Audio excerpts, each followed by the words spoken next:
ଆଜି ଆମେ ଏକ ନୂଆ ଗପ ଶୁଣିବା। ଗପଟିର ନାଁ ହେଉଛି ସବୁଠାରେ ଭଗବାନ। ତୁକାରାମ ନାମରେ ଜଣେ ସନ୍ଥ ମହାତ୍ମା ଥିଲେ। ସେ ଭଗବାନଙ୍କର ବହୁତ ବଡ଼ ଭକ୍ତ ଥିଲେ। ସେ ସମସ୍ତଙ୍କୁ ଭଲ ପାଉଥିଲେ, ସମସ୍ତଙ୍କୁ ସେବା ଆଦର କରୁଥିଲେ। ପ୍ରତିଦିନ ଖାଇବା ପୂର୍ବରୁ ଅନ୍ୟକୁ ଖାଇବାକୁ ଦେଇ ସେ ଖାଉଥିଲେ। ଦିନକର ଘଟଣା।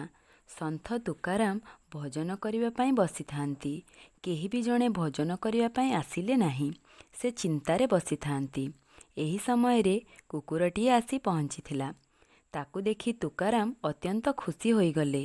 ତାଙ୍କ ଆଖି ଖୁସିରେ ନାଚି ଉଠିଲା। କୁକୁରକୁ ଦେଖି ସେ କହିଲେ, ଆପଣ କୌଣସି ମହାତ୍ମା ଅଟନ୍ତି। ଭଗବାନ ମୋ ଘରକୁ ଆପଣଙ୍କୁ ପଠାଇଛନ୍ତି। ସେ ଉଠି ପଡ଼ିଲେ ଓ ଥାଳିରେ ରୁଟି ଆଣି କୁକୁରକୁ ଦେଲେ। କୁକୁର ରୁଟିଟି ଧରି ଦୌଡ଼ିବାକୁ ଲାଗିଲା। ଏହା ଦେଖି ତୁକାରାମ ବଡ଼ ପାଟିରେ ଡାକ ଛାଡ଼ିଲେ, ହେ ଭଗବାନ, ଏ ଆପଣ କ'ଣ କରୁଛନ୍ତି? ସେ ରୁଟି ଶୁଖିଲା, ସେଥିରେ ଘିଅ ଲାଗିନାହିଁ।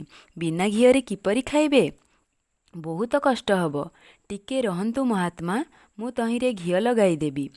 ଅତିଥିଙ୍କୁ ଶୁଖିଲା ରୁଟି ଖାଇବାକୁ ଦେଲେ ମୋତେ ପାପ ଲାଗିବ। ଘିଅର ଗିନା ନେଇ ସେ କୁକୁର ପଛରେ ଦୌଡ଼ିଲେ। କୁକୁର ଆଗେ ଆଗେ ଚାଲିଥାଏ, ତୁକାରାମ ପଛରେ ଚାଲିଥାନ୍ତି। ଶେଷରେ ତୁକାରାମ କୁକୁର ପାଖରେ ପହଞ୍ଚିଥିଲେ। ଶୀଘ୍ର ତା ପାଟିରୁ ଶୁଖିଲା ରୁଟି ନେଇ ଘିଅ ଲଗାଇ ଦେଲେ ଏବଂ କହିଲେ, ଏବେ ଖାଆନ୍ତୁ, ଆପଣଙ୍କୁ ଭଲ ଲାଗିବ। ଘିଅ ଲଗା ରୁଟି କୁକୁରଟି ଶୀଘ୍ର ଶୀଘ୍ର ଖାଇଦେଲା। ତୁକାରାମ ଆନନ୍ଦ ମନରେ କୁକୁରକୁ ଚାହୁଁଥାନ୍ତି। ମନେ ମନେ କହୁଥାନ୍ତି, ମୋର କେଡ଼େ ସୌଭାଗ୍ୟ, ମୋ ହାତରୁ ପ୍ରଭୁ ଖାଇଲେ। ଧନ୍ୟବାଦ।